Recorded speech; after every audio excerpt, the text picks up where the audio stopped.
All right, I'm going to demo this quick machine learning demo I put together. It's just a basic image recognition. This proof of concept trained 3 different species of fish with some images off of Google. Basically mined them, took about 2 to 300 images, wrote a script to scrape them off Google Images, and then processed them through this Python image recognition algorithm using Tensorflow. And now we're just going to test it out. There's 3 different species that I trained in this model, so-called convict cichlid, which is characterized by these vertical stripes. A Jack Dempsey cichlid, which you can see here. It's pretty bright. It's got these kind of speckled pattern. The last is a guppy. The males are very colorful, thin body. Yeah, lots of color, lots of different varieties.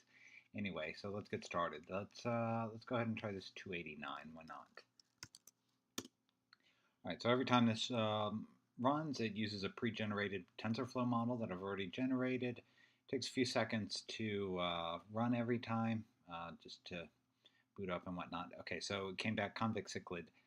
It returns a number between 0 and 1. That's a confidence percentage, basically.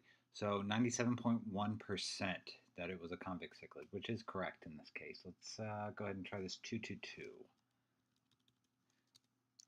So all these images I'm using were not used in the training algorithm. So these are fresh images that the model has never seen before. And okay, so here we see it came back pretty quickly.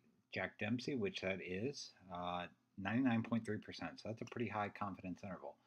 Let's see, what else can we try? We can try the guppy, sure, why not? So this guppy photo I took earlier today with my iPhone, so not a great professional photo by any means. I wanted to see what would happen if I just quickly snapped a photo.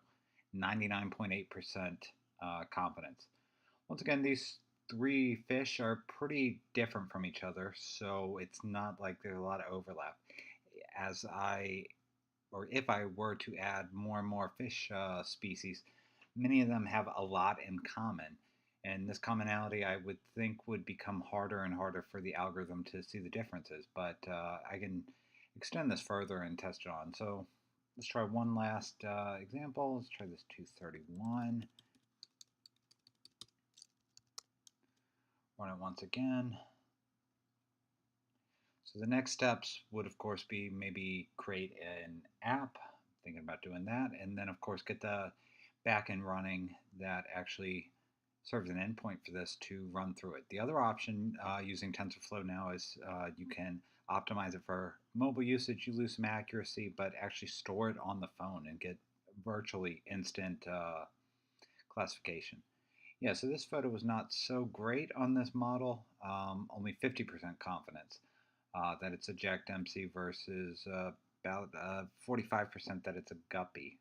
It's most definitely not a guppy, so what this means is, once again, I only had about 200 images of each species. The more you add, the better it should become. And the other thing I would like to mention is that Jack Dempseys, they have a lot of these subspecies.